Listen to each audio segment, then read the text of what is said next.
Muy buenos días, Iglesia. Un día más acá con la bendición de poder estar compartiendo con ustedes la palabra del Señor. Hoy vamos a estar reflexionando en Gálatas capítulo 3, versículos 10 al 18. En los versículos anteriores, Pablo presenta el tema de ser justificados por medio de la fe, o sea, ser declarados justos frente a Dios por el creer. En estos siguientes versículos, por otra parte, Pablo va a estar exponiendo la imposibilidad de ser justificados por medio de las obras y de los actos. Pablo afirma que todos los que se basan en las obras de la ley están bajo maldición. Específicamente cuando Pablo habla de esto, tiene en cuenta Deuteronomio capítulos 27 al 28. En estos dos capítulos vemos la parte condicional del pacto mosaico, el pacto establecido entre Dios y el pueblo de Israel por medio de Moisés.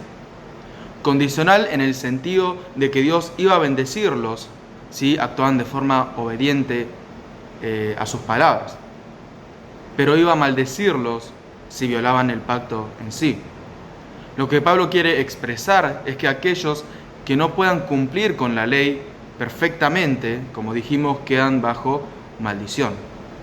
Y justamente aquellos que buscan ser justificados por las obras de la ley están bajo maldición porque nadie nunca cumplió ni puede cumplir la ley perfectamente. Nadie nunca cumplió ni puede cumplir la ley de forma completa y perfecta. Pablo asume que nadie puede llegar a este estándar y el que toma ese camino, el de obedecer la ley completamente para llegar a las bendiciones, valga la redundancia, no va a llegar a ningún lado.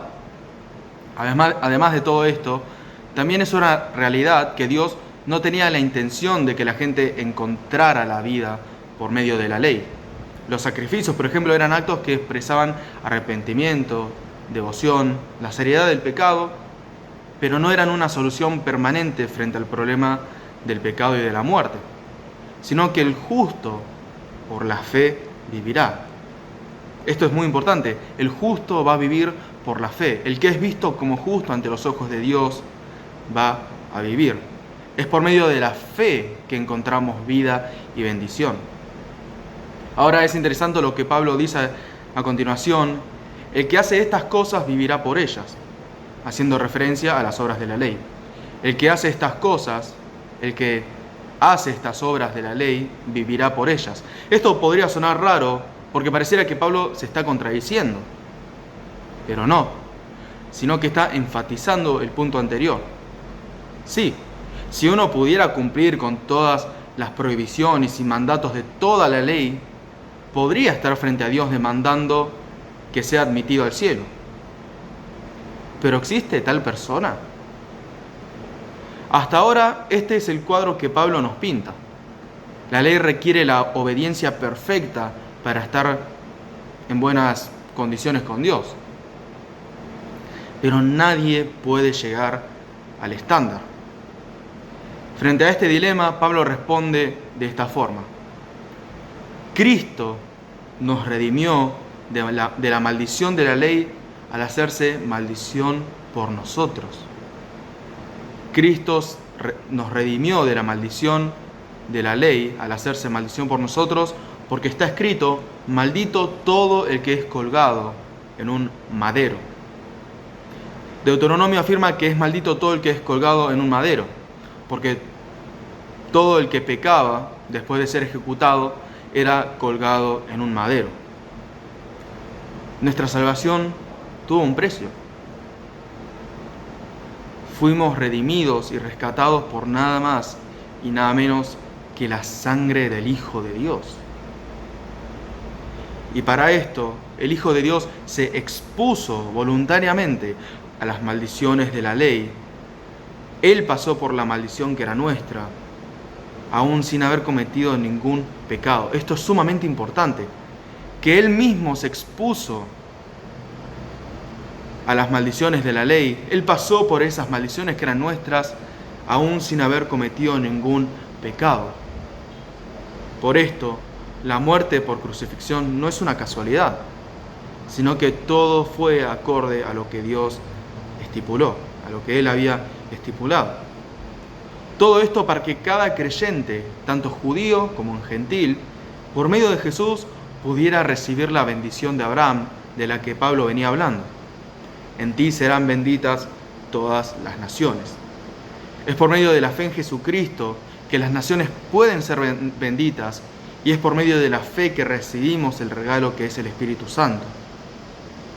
Es a través de Jesús que ya no hay condenación, sino que hay libertad del pecado y de la muerte, y se da una nueva vida en el Espíritu.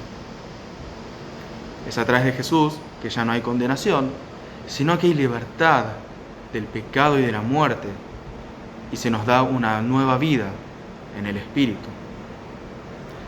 A continuación, Pablo va a estar hablando específicamente del pacto y las promesas que Dios había dado a Abraham.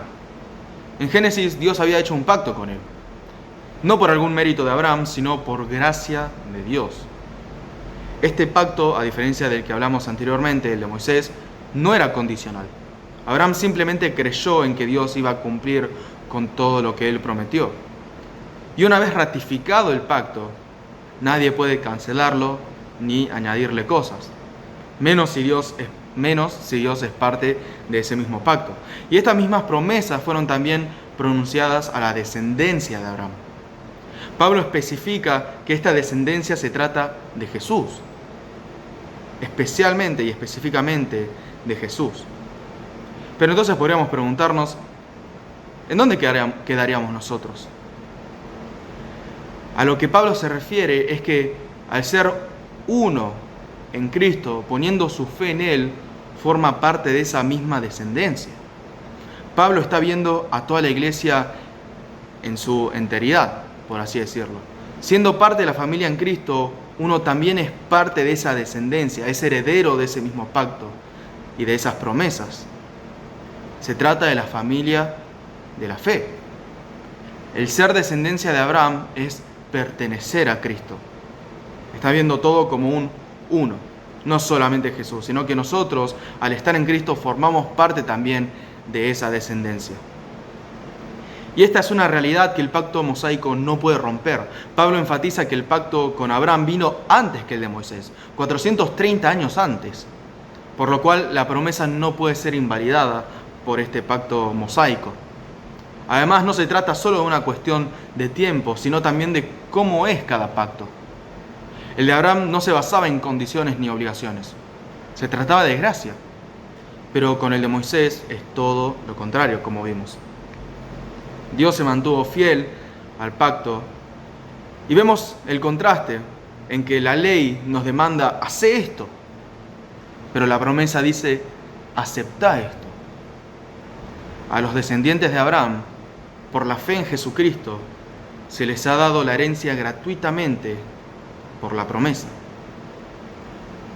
De esta forma vemos cómo es que la bendición a todas las naciones y nuestro rescate de las maldiciones de la ley se dan por medio de la fe, pero la fe en Jesucristo. La única solución a las maldiciones de la ley es Él, al haber tomado esas maldiciones y rescatado a su pueblo del pecado y de la muerte. Es por Él que cada uno de nosotros, siendo personas de diferentes nacionalidades, formamos parte de la misma familia de Cristo, unidos por esa misma fe, herederos de la bendición. Pero recordamos una vez más que esto es posible por el precio que fue pagado, por la sangre que fue derramada. Es por esto que Jesús es merecedor de toda nuestra devoción, de toda nuestra confianza, de todo nuestro agradecimiento, de adoración y fidelidad.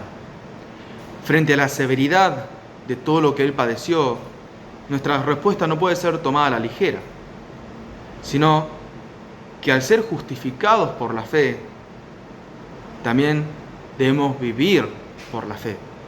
Y vivir por la fe es vivir acorde a Jesucristo. Al mismo tiempo, por medio de la fe recibimos al Espíritu Santo, quien nos guía y nos anima a vivir de esta forma. Por otra parte, como iglesia, siendo todos parte de la misma familia en Cristo, también nos ayudamos mutuamente a que conjuntamente vivamos centrados en Él, ya sea a través del apoyo, la oración, el amor que nos mostramos. Así también nos apartamos del pecado. Nuestros hermanos también forman parte de nuestra responsabilidad frente a Dios. Espero que estas reflexiones hayan sido de bendición para cada uno de ustedes, brindándoles también seguridad de que ya no vivimos bajo la maldición de la ley, sino que somos considerados justos por la fe, por aquel que ya venció. Que Dios los bendiga y que continúen bien la semana. Nos vemos.